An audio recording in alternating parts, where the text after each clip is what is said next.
Bonjour, on se retrouve aujourd'hui sur la page MDVP. Donc, je vais me présenter très rapidement. Donc, je suis Dorine, je propose de l'accompagnement à la validation des acquis, les bilans de compétences et plein d'autres choses.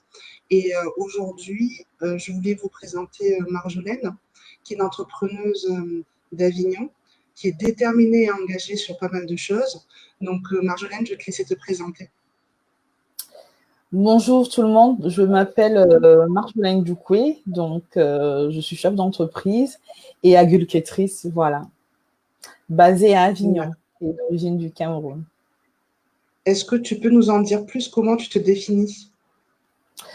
Et je me définis comme une femme entrepreneuse, une femme qui a envie de transmettre son savoir ou transmettre ce qu'elle a appris, mais surtout dans le partage, la bienveillance et la convivialité. Mon but, c'est toujours d'apprendre et aussi de faire en sorte que les autres puissent m'apprendre. J'ai quelque chose que j'acquiers, je veux bien le partager et le transmettre avec d'autres personnes. D'accord. C'est Et comme ben, ça que je me définis. d'accord. Et le fait justement que tu veuilles transmettre, quel est l'accompagnement que tu proposes aux personnes qui te contactent?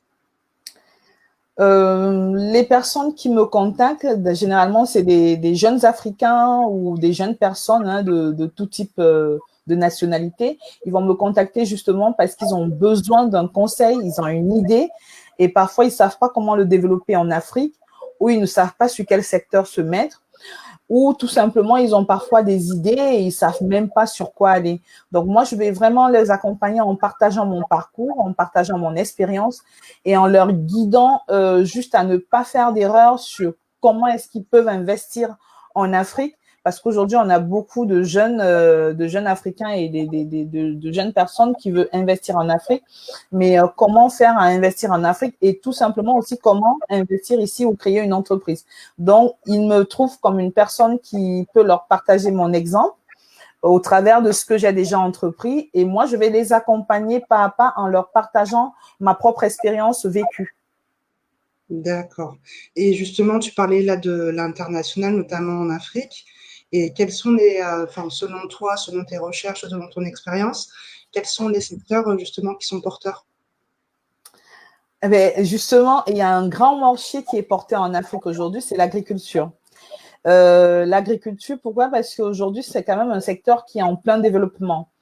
Sur l'agriculture aujourd'hui, il faut savoir que les investissements sont conséquents, c'est vrai, mais il y a une capacité de production agricole qui est dans les hauteurs de beaucoup en stockage alimentaire qui peut aider la population sur place.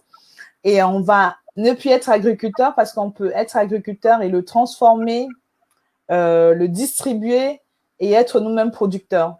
Donc aujourd'hui, c'est un marché en plein essor et moi, j'encourage beaucoup les jeunes qui ont besoin d'investir à l'international de vraiment se baser sur l'agriculture parce qu'on n'a pas besoin de beaucoup d'efforts pour investir là-dessus. La preuve, je suis agricultrice, donc je sais que c'est un secteur porteur aujourd'hui en Afrique parce qu'il y a tout qui est encore en train d'être fait. Donc, on a vraiment un marché qui est bénéfique pour toute personne qui veut investir. D'accord. C'est très intéressant. Et enfin, moi, j'aimerais savoir aussi quel message tu souhaites donner à tous ceux qui nous regardent, tous ceux qui veulent se lancer dans leur création d'entreprise, peu importe le secteur. On sait que c'est pas forcément, voilà, évident. On sait qu'il y a la peur, la crainte. Donc, quel message tu souhaites leur véhiculer? Le message que je souhaite véhiculer à des personnes qui ont envie d'investir, c'est tout simplement de prendre des risques. Parce que lorsqu'on ne prend pas des risques, on a peur. Et lorsqu'on a peur, on ne peut pas être un aventurier. Donc, pour être un aventurier, il faut prendre des risques, il faut traverser des obstacles et c'est ça qui nous donne l'envie et le goût d'entreprendre. Lorsqu'on ne prend pas des risques, on ne peut pas entreprendre. Donc, moi, ce que je m'aurais passé comme message, c'est de dire à tout le monde, prenez des risques, même si c'est pas ce que vous aurez voulu, au moins vous l'aurez fait. Ça sera pas un regret. Vous direz, j'ai osé, j'ai fait, j'ai eu de l'audace, je l'ai fait. Et maintenant, nos erreurs vont nous apprendre à rebondir sur d'autres choses. Parce que si on fait pas d'erreur, on peut pas avoir une sagesse. Il faut toujours qu'on pleure pour qu'on puisse avoir un sourire après. Donc moi, je pense qu'aujourd'hui, il faut que tout le monde prenne des risques. et qu'on se dise, je ne vais pas rester dans mon endroit un peu confortable et ne pas aller dans une zone qui ne me connaît pas. Il faut explorer toutes les zones de votre cerveau. Dites-vous que même les petites idées les plus simples sont parfois les idées qui peuvent être quelque chose. Donc, j'encourage vraiment les jeunes qui me regardent, qui me contactent à prendre des risques, à oser et avoir de l'audace pour entreprendre. D'accord. Est-ce que tu peux, on parle de risque, d'audace, est-ce que tu peux nous donner un exemple d'un risque que tu as pris et qui t'a permis, toi, de pouvoir avancer? Un risque que j'ai pris, et déjà, c'est l'entrepreneuriat, parce que en tant que jeune entrepreneur, il faut savoir que lorsqu'on crée une entreprise, parfois on a son idée, mais elle est parfois farfelue. Pourquoi je dis ça? C'est qu'on a tellement envie de faire quelque chose qu'on veut tout de suite faire la chose et on veut la faire comme ça et pas autrement. Donc, parfois, le risque qu'on prend, c'est qu'on n'écoute pas peut-être des personnes qui ont déjà eu une belle expérience. C'est pour ça qu'aujourd'hui, je partage mon expérience. C'est que si au départ, j'avais écouté les personnes qui pouvaient tout de suite me partager leur expérience, je pense que je n'aurais pas fait assez d'erreurs.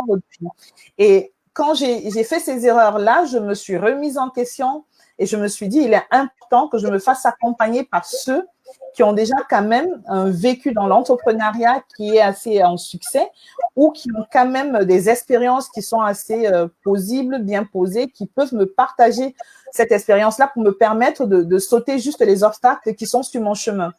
Donc, vraiment, ça, c'est le premier risque. Le deuxième risque que j'ai pris, c'est que parfois dans l'investissement, on se dit on veut investir tout de suite sur un projet et on ne se pose pas la question est-ce que c'est le bon projet sur lequel il faut investir.